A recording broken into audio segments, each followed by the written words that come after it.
दोस्तों नमस्कार। स्वागत है आप सभी का आपके अपने YouTube channel target with M G Sharma पर। आप सब कैसे हैं? आई होप सब स्वस्थ होंगे, मस्त होंगे और अपनी पढ़ाई में व्यस्त होंगे। दोस्तों आज के सेशन में हम लेकर उपस्थित हैं हिंदी के 50 महत्वपूर्ण प्रश्नों को। दोस्तों मैं उम्मीद करता हूं कि वीडियो में दिए जा रहे कंटेंट आप सभी के लिए उपयोगी होंगे। तो बिना देर किए हुए चैनल को सब्सक्राइब कर लें और साथ ही बेल आइकन को प्रेस कर लें जिससे कोई भी वीडियो मिस ना हो। तो चलो आज के सेशन की शुरुआत करते हैं। आज का हमारा पहला प्रश्न है, प्रश्न संख्या 1। बिल्ली छत से कूद पड़ी, कौन सा कारक है? अधिकरण कारक, कर्म कारक, संप्रदान कारक या अपादान कारक? तो मित्रों इसका सही आंसर हो जाएगा ऑप्शन डी, अपादान कारक। ऑप्शन डी अपादान कारक इसका हो जाएगा। और अलगाव की स्थिति में अपादान कारक होता है। तो बिल्ली छत से कूद रही है यानी छत से अलग हो रही है, तो इस कंडीशन में यहाँ अपादान कारक होगा। चलिए नेक्स्ट प्रश्न पर चलते हैं। हमारा अगला प्रश्न है प्रश्न संख्या 2। अनुस्वार किसका कार्य करता है? विसर्ग का, चंद्रबिंदु का, पंचम वर्ण का या स्वर का? तो दोस्तों इसका राइट आंसर हो जाएगा ऑप्शन सी, पंचम वर्ण का। पंचम वर्ण इसका राइट आंसर हो जाएगा। और अनुस्वार पंचम वर्ण का कार्य करता है। और अनुस्वार आपका ये इस तरह लगता है और ये स्वर के बाद आने वाला व्यंजन है जिसकी ध्वनि नाक से निकलती है। जैसे अंगूर, उदाहरण देख लेते हैं। जैसे अंगूर, इसकी ध्वनि नाक से निकलती है। अंगद, अंगद और कंकड़, कंकड़, ये इसके उदाहरण हैं। चलिए नेक्स्ट प्रश्न पर चलते हैं। हमारा अगला प्रश्न है प्रश्न संख्या 3। गुरुजी मेरा स्वीकार करें। रिक्त स्थान भरने के लिए नीचे दिए जा रहे विकल्पों में उपयुक्त शब्द चुनें। अभिवादन, अभिनंदन स्वीकार करें, स्वागत या अभिवादन या अभिमान?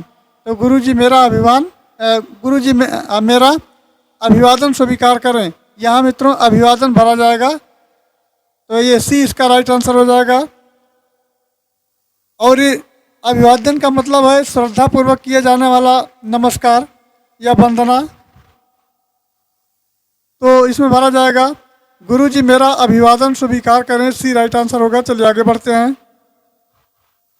हमारा अगला प्रश्न है प्रश्न संख्या 4। सब कोई सर्वनाम के किस प्रकार का उदाहरण है? तो मित्रों सब कोई निश्चयवाचक, अनिश्चयवाचक, निजवाचक या संयुक्त सर्वनाम? तो इसका जो सही उत्तर हो जाएगा वो हो जाएगा संयुक्त सर्वनाम। ऑप्शन डी इसका राइट आंसर हो जाएगा। चलिए नेक्स्ट प्रश्न पर चलते हैं। हमारा अगला प्रश्न है 5। आमरण में कौन सा समास है? तत्पुरुष समास, अव्ययी भाव समास, द्वंद्व समास अथवा द्विगु समास? तो मित्रों इसका सही आंसर हो जाएगा, ये हो जाएगा ऑप्शन बी, अव्ययी भाव समास। और जिस सामासिक शब्द में प्रथम पद प्रधान और दूसरा पद अव्यय होता है उसे अव्ययी भाव समास कहते हैं। और आमरण जो है अव्ययी भाव समास का उदाहरण है। चलिए अगले प्रश्न पर चलते हैं। हमारा अगला प्रश्न है 6। कूलन में, केल में, कछारन में, कुंजन में, कुआरिन में, कलित, कलीन, किलंकत हैं। इस वाक्य पंक्ति में कौन सा अलंकार है? अनुप्रास अलंकार, रूपक अलंकार, यमक अलंकार या श्लोष अलंकार? तो मित्रों जिस शब्द में एक ही वर्ण की आवृत्ति बार बार होती है वहाँ पर अनुप्रास अलंकार होता है, तो इसका राइट आंसर हो जाएगा अनुप्रास अलंकार। अर्थात यहाँ पर का शब्द में दिया गया है, का वर्ण की आवृत्ति बार बार हुई, इसलिए यहाँ पर अनुप्रास अलंकार हो जाएगा। चलिए नेक्स्ट प्रश्न पर चलते हैं। हमारा अगला प्रश्न है 7। हिंदी में कितने वचन होते हैं? 2 वचन, 3 वचन, 4 वचन और 5 वचन? तो मित्रों हिंदी में 2 वचन होते हैं, 1 वचन और बहुवचन। हिंदी में 2 वचन होते हैं, 1 वचन, 1 वचन और बहुवचन। इसी प्रकार संस्कृत में होते हैं 1 वचन, बहुवचन और द्विवचन, यानी 1 वचन, द्विवचन और बहुवचन, ये संस्कृत में होते हैं। और इंग्लिश में होते हैं सिंगुलर नंबर, सिंगुलर नंबर और प्लूरल नंबर। चलिए आगे बढ़ते हैं। नेक्स्ट हमारा है प्रश्न संख्या 8। मंत्री शब्द का लिंग क्या है? पुल्लिंग है, स्त्रीलिंग है, नपुंसक लिंग है या उभयलिंग है? तो इसका सही आंसर हो जाएगा ये उभयलिंग है। मंत्री शब्द का लिंग उभयलिंग है, मंत्री शब्द उभयलिंग है। डी इसका राइट आंसर होगा। चलिए आगे बढ़ते हैं। हमारा अगला प्रश्न है 9। इनमें से कौन सा शब्द अरुण का समानार्थी नहीं है? नहीं पूछा गया है सूर्य, सूर्य का सारथी, कुमकुम या बिंबा फल। तो सूर्य, कुमकुम, सूर्य का साथी, ये सभी जो है अरुण के समानार्थी शब्द है, लेकिन बिंबा, बिंबा फल ये अरुण का समानार्थी शब्द नहीं है। तो चलिए आगे बढ़ते हैं। नेक्स्ट हमारा है प्रश्न संख्या 10। प्रश्न संख्या 10 देखते हैं। जो मुश्किल से प्राप्त हो उसे कहते हैं अलभ भी कहते हैं, सुलभ कहते हैं, दुर्लभ कहते हैं या अलभ अलब्धि कहते हैं, तो उसको दुर्लभ कहते हैं। जो मुश्किल से प्राप्त होता है उसे दुर्लभ कहा जाता है, यानी ऑप्शन सी इसका सही आंसर होगा। चलिए आगे बढ़ते हैं। अगला हमारा है आंधी आवे बैठ गंवावे। लोकोक्ति का अर्थ है संकट में मुंह फेरना, विपरीत परिस्थिति में उपयुक्त समय आने का इंतजार करना और विपत्ति से टकराने का हौसला रखना, विपत्ति से टकराने का हौसला रखना और आंधी के बाद पानी बरसने का इंतजार करना। तो दोस्तों इसका सही आंसर हो जाएगा ऑप्शन ये, संकट से मुंह फेरना। संकट से मुंह फेरना इसका सही आंसर होगा। चलिए आगे बढ़ते हैं। हमारा अगला प्रश्न है प्रश्न संख्या 12। विद्यार्थी का सही संधि विच्छेद है विद्या धन रथी, विद्या धन अर्थी या विद्य धन अर्थी या विद्या धन अर्थी अर्थी। तो इसका सही आंसर हो जाएगा ऑप्शन बी, विद्या धन अर्थी, यानी विद्या आ और आ मिलकर के हो जाता है बड़ा, यानी विद्या धन अर्थी बराबर हो जाएगा विद्यार्थी। तो मित्रों इसमें ये दीर्घ जो है स्वर संधि है, यहाँ हर्ष या दीर्घ आ ई ऊ के बाद यदि हर्ष का दीर्घ आ ई ऊ आ आए तो दोनों मिलकर के दीर्घ हो जाते हैं, अर्थात ऊ हो जाते हैं। जैसे आ प्लस आ बराबर बड़ा आ, यानी जैसे छोटा आ प्लस और ये हो जाएगा बड़ा आ, यानी जैसे लिखते हैं विद्या, एक मिनट, जैसे लिखते हैं विद्या तो इसमें आ गया, उसके बाद हो जाएगा धन अर्थी, तो इसमें भी आ मिलकर के बड़ा आ हो जाता है तो विद्यार्थी हो जाता है। तो इसका जो सही आंसर हो जाएगा वो ऑप्शन बी होगा, विद्या धन अर्थी। चलिए नेक्स्ट प्रश्न पर चलते हैं। हमारा अगला प्रश्न है 13। जिस सामासिक शब्द के पूर्व पद और उत्तर गौड़ होते हैं और कोई तीसरा पद प्रधान होता है वहाँ पर कौन सा समास होता है? बहुब्रीहि, कर्मधारय, तत्पुरुष या द्वंद्व समास? तो यहाँ बहुब्रीहि समास होता है। ऑप्शन ये इसका राइट आंसर हो जाएगा। यानी जिस सामासिक शब्द के पूर्व और उत्तर पद गौड़ होते हैं वहाँ कोई तीसरा पद प्रधान होता है और वहाँ बहुब्रीहि समास होता है। अर्थात इसको कुछ यूँ कहा जा सकता है, जिस समस्त पद का यानी पूर्ण शब्द है कोई पद प्रधान नहीं होता, दोनों पद मिलकर किसी तीसरे पद की ओर संकेत करते हैं, उसमें बहुब्रीहि समास होते हैं। जैसे नीलकंठ, उदाहरण के लिए यदि देखा जाए तो है नीलकंठ, नीलकंठ अर्थात नीला है कंठ जिसका भगवान शिव, नीला है कंठ जिसका अर्थात शिव का, तो ये तीसरे की ओर इंगित कर रहा है, इसलिए यहाँ बहुब्रीहि समास होगा। चलिए आगे बढ़ते हैं। हमारा अगला प्रश्न है 14। बांधा था विष को किसने इस काली जंजीरों से, बांधा था विध को किसने इस काली जंजीरों से, मणि वाले फणियों का मुख क्यों भरा हुआ हीरे से, हीरों से। इस वाक्य में पंक्ति में कौन सा अलंकार है? अनुप्रास है, श्लेष है, यमक है या अतिशयोक्ति है? तो मित्रों इसका जो सही आंसर हो जाएगा ये हो जाएगा ऑप्शन डी, ऑप्शन डी अतिशयोक्त अलंकार हो जाएगा यहाँ पर। और जहाँ पर वस्तु को बढ़ा चढ़ाकर उसका वर्णन किया जाता है वहाँ अतिशयोक्त अलंकार होता है। जैसे बाधा था विध को भरा हुआ हीरों से, इस पंक्ति में कवि ने मोतियों को भरी हुई प्रिया को मांग का वर्णन किया है और ये पंक्तियाँ जो है अतिशयोक्त अलंकार के अंतर्गत आती हैं। चलिए आगे बढ़ते हैं। हमारा अगला प्रश्न है 15 नंबर क्वेश्चन है। निम्नलिखित में से कौन सा कथन अशुद्ध है? कुछ शब्द भावना के कारण बहुधा बहुवचन में आते हैं, व्यक्तिवाचक अकारांत पुल्लिंग संज्ञाओं का रूप बहुवचन में बदल जाता है, या कुछ अरबी बहुवचन शब्दों का प्रयोग हिंदी के एक वचन में होता है, अथवा बुढ़िया या इसका बहुवचन बुढ़िए का रूप अशुद्ध है। तो ये डी इसका जो है सही आंसर हो जाएगा, बाकी सब सही है, डी इसका जो है अशुद्ध कथन है। चलिए अगले प्रश्न पर बढ़ते हैं। हमारा अगला प्रश्न है 16 देख लेते हैं। अकारांत स्त्रीलिंग शब्द को बहुवचन बनाने के लिए क्या किया जाता है? अंत्य स्वर के बदले अ कर देते हैं, या अंत्य स्वर के साथ आय लगा देते हैं, या अंत्य स्वर के बदले ए कर देते हैं, या अंत्य स्वर के बदले आय कर देते हैं। तो दोस्तों इसका सही आंसर हो जाएगा ऑप्शन सी, अंत स्वर के बदले ए कर देते हैं। 16 हमारा राइट आंसर होगा, इसका सी सही आंसर होगा। चलिए आगे बढ़ते हैं। अगला प्रश्न है 17, कव्वाली शब्द कौन सा लिंग है? कव्वाली शब्द में कौन सा लिंग है? स्त्रीलिंग, पुल्लिंग या नपुंसकलिंग, उभयलिंग? तो मित्रों इसका सही आंसर हो जाएगा ऑप्शन बी, स्त्रीलिंग। कव्वाली शब्द स्त्रीलिंग है और ये संज्ञा शब्द में हमें स्त्री जाति का बोध कराता है। चलिए दोस्तों चलते हैं अगले प्रश्न पर। हमारा अगला प्रश्न है 18, इनमें से कौन सा शब्द गुस्से का समानार्थी नहीं है? क्रोध, अमर्ष, अपकर्ष या रोष?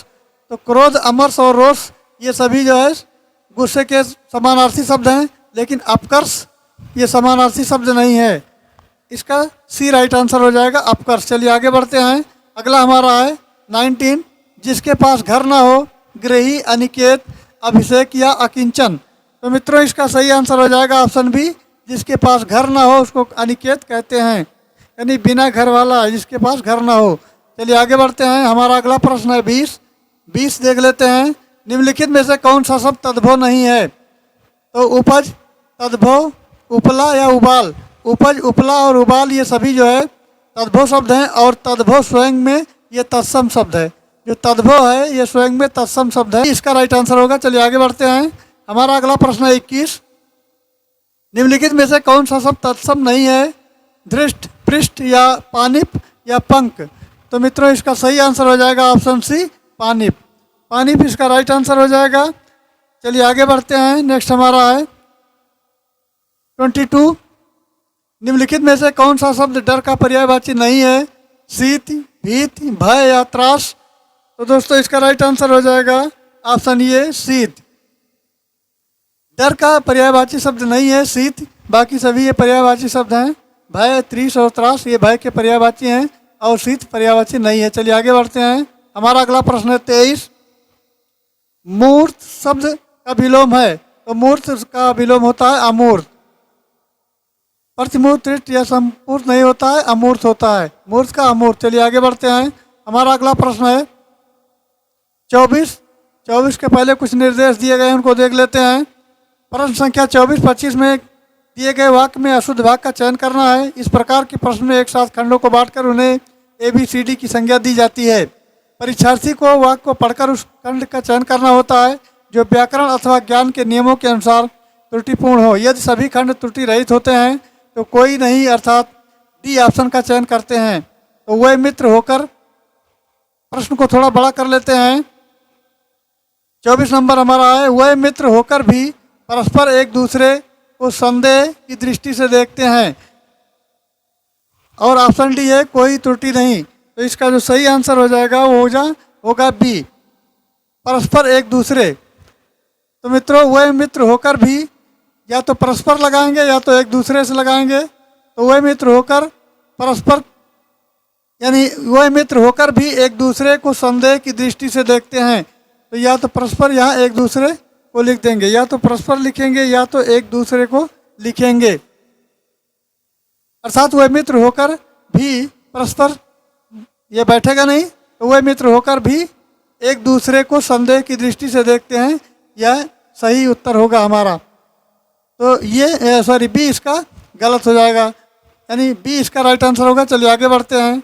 अगला हमारा है 25, जब मैं बोलूं तब तुम तुरंत उठकर चले जाओ, कोई त्रुटि नहीं। तो इसमें देखना है कौन सा सही आंसर होगा। तो इसका हो जाएगा ऑप्शन सी, चले जाओ। चले जाओ यहाँ पर गलत लिखा गया है। तो मित्रों इसका सही वाक्य होगा, जब मैं बोलूं तब तुम तुरंत उठकर चले जाना। जाओ के जगह पर जाना हो जाएगा, अर्थात ये हमारा सी ऑप्शन गलत होगा, बाकी सब सही है। चलिए आगे बढ़ते हैं। अगला हमारा है 26 नंबर देख लेते हैं। निम्नलिखित में शुद्ध वाक्य का चयन कीजिए। आयुष और रिसा बाहर गई, राह चलते दोनों की तकरार हो गई। इस कहानी की एक स्त्री लेखिका ने लिखा है, बच्चे ने कहा पापा आ गई। तो इसमें शुद्ध वाक्य का चयन करना है। तो दोस्तों इसका राइट आंसर हो जाएगा ऑप्शन बी, राह चलते चलते दोनों में तकरार हो गई। आयुष और रिसा बाजार गई, ये भी गलत हो जाएगा। लिखा है भी, ये सब गलत हो जाएगा। बी इसका सही आंसर होगा। चलिए आगे बढ़ते हैं। हमारा अगला प्रश्न है 27। उर्दू शब्द सौदा का बहुवचन में क्या रूप होता है? उसका रूप परिवर्तित हो जाता है, उसके रूप में कोई परिवर्तन नहीं होता है, या बहुवचन में उसके विकल्प का प्रयोग किया जाता है, अथवा उसके अंत में गर लगा देते हैं। तो इसका सही आंसर हो जाएगा ऑप्शन ए, उसका रूप जो है परिवर्तित हो जाता है। उसका रूप परिवर्तित हो जाता है, ये सही आंसर होगा। चलिए आगे बढ़ते हैं। नेक्स्ट हमारा है 28 नंबर। जिन भाववाचक संज्ञाओं के अंत में हट होता है उनका लिंग होता है पुल्लिंग होता है, स्त्रीलिंग होता है, नपुंसक लिंग होता है, या उभय लिंग होता है। तो दोस्तों इसका सही आंसर हो जाएगा बी, उसमें स्त्रीलिंग होता है। बी इसका राइट आंसर होगा। और जिस भाववाचक संज्ञाओं के अंत में हट होता है वहाँ स्त्रीलिंग होता है। वो संज्ञा शब्द जो हमें स्त्री जात का बोध करवाते हैं वो शब्द स्त्रीलिंग कहलाते हैं। जैसे खा, टा, वट, हट, आड़ आदि बाणों के खत्म होने वाले जो शब्द होते हैं इनके अंतर्गत आते हैं, जैसे आहट और झल्लाहट। तो ये सब स्त्रीलिंग होते हैं। चलिए आगे बढ़ते हैं। नेक्स्ट हमारा है 29। रात में विचरण करने वाले प्राणी को कहा जाता है निशाकर, बंचर, तमचोर या निशाचर। तो इसका सही आंसर हो जाएगा ऑप्शन डी, इसको निशाचर कहा जाता है। यानी जो रात्रिचर प्राणी होते हैं उनको निशाचर कहा जाता है। चलिए आगे बढ़ते हैं। अगला हमारा है प्रश्न संख्या 30। निम्नलिखित में से कौन सा शब्द तद्भव है? उल्लास, उच्छ्वास, निश्वास या उजास। तो इसका सही आंसर हो जाएगा ऑप्शन डी, उजास। संस्कृत के जो शब्द प्राकृत या भर्ष यानी पुरानी हिंदी याद से विकृत होकर हिंदी भाषा में आते हैं वो तद्भव शब्द कहलाते हैं। उजास तद्भव शब्द है, और उल्लास यानी उच्छ्वास जो निश्वास है ये तत्सम शब्द हैं। उल्लास, उच्छ्वास और निश्वास ये तत्सम शब्द हैं, जबकि उजास ये तद्भव शब्द हैं। चलिए आगे बढ़ते हैं। हमारा अगला प्रश्न है प्रश्न संख्या 31। निम्नलिखित में से कौन सा शब्द तत्सम नहीं है? तो प्रतीत, प्रतीत या प्रतिमान या प्रतिबिंब। तो इसका सही आंसर हो जाएगा ऑप्शन ए, प्रतीत। ये तत्सम शब्द नहीं है, बाकी सभी तत्सम शब्द हैं। चलिए आगे बढ़ते हैं। नेक्स्ट हमारा है प्रश्न संख्या 32। निम्नलिखित में से कौन सा शब्द नम का पर्यायवाची नहीं है? गीला, भीगा, आर्द्र या आर्द्रा। तो गीला, भीगा, आर्द्र ये सभी नम के पर्यायवाची हैं, लेकिन आर्द्रा ये पर्यायवाची नम का पर्यायवाची नहीं है। चलिए आगे बढ़ते हैं। नेक्स्ट हमारा है 33। त्रिशंकु होना का उपयुक्त अर्थ है चारों ओर ध्यान होना, किसी और का न रहना, और तीन तरफ ध्यान देना, अथवा केवल ऊपर देखना। तो मित्रों इसका सही आंसर हो जाएगा ऑप्शन बी, किसी और का ध्यान न करना, यानी किसी और का न रहना। ऑप्शन बी हो जाएगा किसी और का न रहना, अर्थात त्रिशंकु होना, किसी और का न रहना, ये सही आंसर होगा। चलिए आगे बढ़ते हैं। नेक्स्ट हमारा है 34।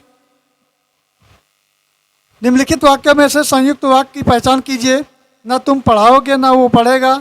सौरभ दीनू को पत्र लिखता है, मेरे इस परिश्रम का उद्देश्य है कि परीक्षा में अच्छे अंक प्राप्त करूं, या जब भी उस भिखारी को देखता हूं मेरा मन करुणा से भर जाता है। तो मित्रों इसका सही आंसर हो जाएगा ऑप्शन ए, न तुम पढ़ाओगे न वो पढ़ेगा। सीधा सीधा ए इसका राइट आंसर होगा। चलिए आगे बढ़ते हैं। हमारा अगला प्रश्न है 35। रिक्त स्थान के लिए उचित पर्याय का चयन करें। हमें ऋषि मुनियों की संतान होने का गर्व है, अर्थात अभिमान है, दर्प है, घमंड है या नहीं। ये सही आंसर हो जाएगा ऑप्शन बी, गर्व है। तो यहाँ गर्व भरा जाएगा, अर्थात हमें ऋषि मुनियों के संतान होने पर गर्व है। तो 35 का ऑप्शन बी राइट आंसर हो जाएगा। चलिए आगे बढ़ते हैं। अगला प्रश्न हमारा है 36। निम्नलिखित में से कौन सा वर्तमान काल का भेद नहीं है?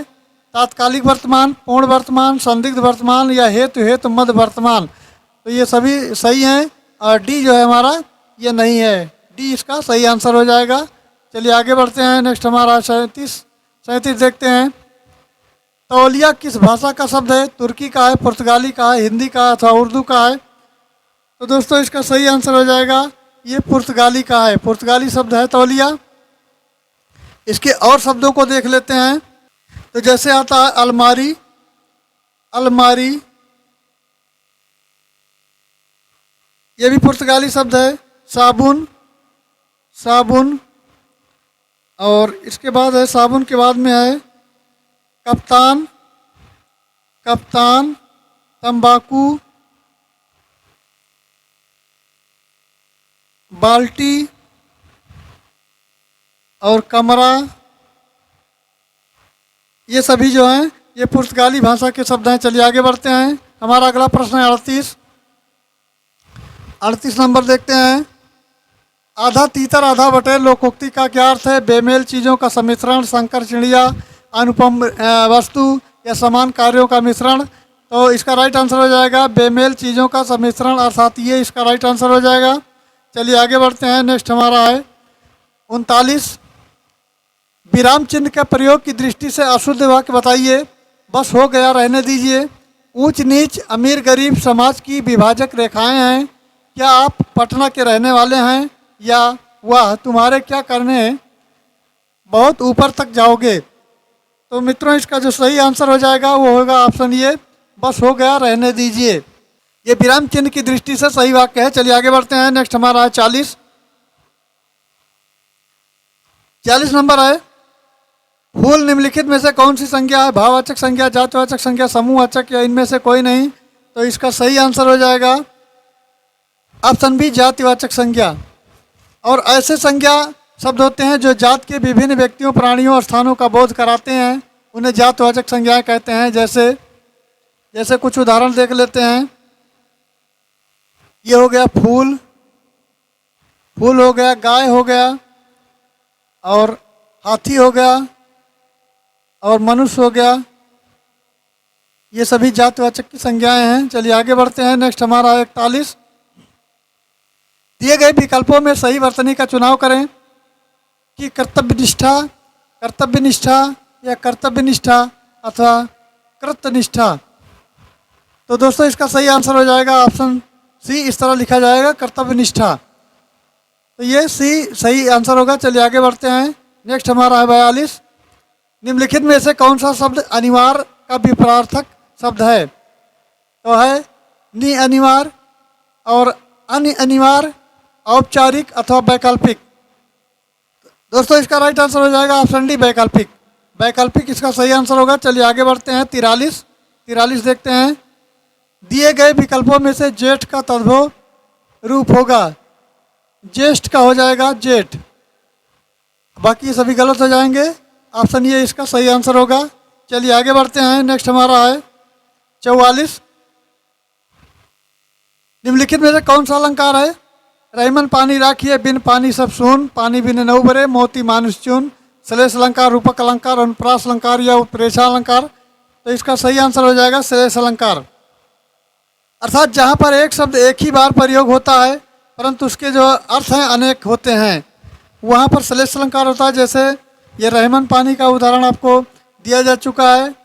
अर्थात एक शब्द है, इसके अनेक जो है अर्थ हैं, वहाँ श्लेष अलंकार होता है। श्लेष इसका ये राइट आंसर होगा। चलिए आगे बढ़ते हैं। नेक्स्ट हमारा है चिरायु शब्द में उपसर्ग के रूप में किसका प्रयोग किया गया है? चिर, चीरा या चिरा या यू। तो इसका सही उत्तर हो जाएगा चिर शब्द का प्रयोग किया गया, यानी चिर उपसर्ग का प्रयोग किया गया है। और मित्रों उपसर्ग पहले लगता है और प्रत्यय बाद में लगता है, तो चिर उपसर्ग का प्रयोग किया गया, यानी चिर धन आयु चिरायु हो जाएगा। चलिए नेक्स्ट चलते हैं। अगला हमारा है 46 नंबर। निम्नलिखित लोकोक्ति मुहावरों का क्या आशय है? घड़ों पानी पड़ना, गुस्सा होना, पानी खत्म होना, बहुत ज़्यादा नहाना या शर्मिंदा होना। तो इसका सही उत्तर हो जाएगा ऑप्शन डी, शर्मिंदा होना। डी इसका राइट आंसर होगा। चलिए आगे बढ़ते हैं। नेक्स्ट हमारा है 47। दिए गए विकल्पों में से नील कमल शब्द का समास की श्रेणी में आता है? तो तत्पुरुष समास में आता है, कर्मधारय समास में आता है, द्विगु में आता है या बहुब्रीहि समास में आता है? तो इसका सही आंसर हो जाएगा ऑप्शन बी, कर्मधारय समास में आता है। बी इसका राइट आंसर हो जाएगा। नील कमल शब्द कर्मधारय समास है और जिस सामासिक शब्द में उत्तर पद प्रधान होता है उसे कर्मधारय समास कहा जाता है।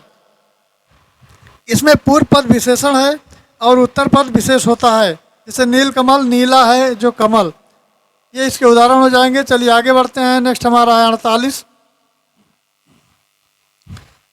नेक्स्ट 48 है दिए गए विकल्पों में से उच्चारण का सही संधि विशेष चुने। उच्च धन चारण, उत्त धन चारण, और अत धन चारण या अतः धन चारण। तो दोस्तों इसका सही आंसर होगा ऑप्शन बी, उत धन चारण। उत धन चारण इसका राइट आंसर हो जाएगा। चलिए आगे बढ़ते हैं। नेक्स्ट हमारा है 49 और 49 ये गद्यांश दिए गए हैं, इसको पढ़ लेते हैं। पहले दिए गए गद्यांश को पढ़कर निम्नलिखित प्रश्नों के उत्तर देना है। स्पष्टता, आत्मविश्वास, विषय की अच्छी पकड़ और प्रभावशाली भाषा में अपने विचारों और भावनाओं को व्यक्त करना ही संप्रेषण कला है, जो निरंतर अभ्यास के निखारी जा सकती हैं। एक दिन में कोई अच्छा नहीं बन सकता तथा भाषा पर अनायास किसी की पकड़ नहीं हो पाती है।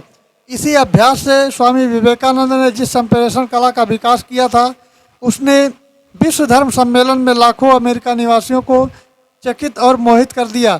चलिए आगे प्रश्न देखते हैं इस गद्यांश के आधार पर। तो दोस्तों हमारा 49 नंबर प्रश्न है, संप्रेषण कला क्या नहीं है? प्रभावशाली भाषा नहीं है, अलंकरण नहीं है, आत्मविश्वास नहीं है, विचारों और भावनाओं को व्यक्त करना है। तो इसका सही उत्तर हो जाएगा ये प्रभावशाली भाषा नहीं है। चलिए आगे बढ़ते हैं। नेक्स्ट हमारा है 50 और आज का अंतिम प्रश्न। संप्रेषण कला का विकास किससे होता है? अनायास से, अभ्यास से, भाषण से या विषय की अच्छी पकड़ से? तो इसका सही उत्तर हो जाएगा ऑप्शन बी, अभ्यास से होती है। संप्रेषण कला का विकास जो होता है अभ्यास से होता है, और कोई भी काम जो होता है वो अभ्यास, जितने आप अभ्यास करेंगे उससे ज़्यादा उससे जो है बेनिफिट मिलेगा। तो इसका राइट आंसर हो जाएगा ऑप्शन बी। तो दोस्तों आई होप जानकारी अच्छी लगी होगी। जानकारी अच्छी लगी हो तो चैनल को लाइक करें, सब्सक्राइब करें, और वीडियो में यहाँ तक बने रहने के लिए धन्यवाद। Thanks for watching. जय हिंद।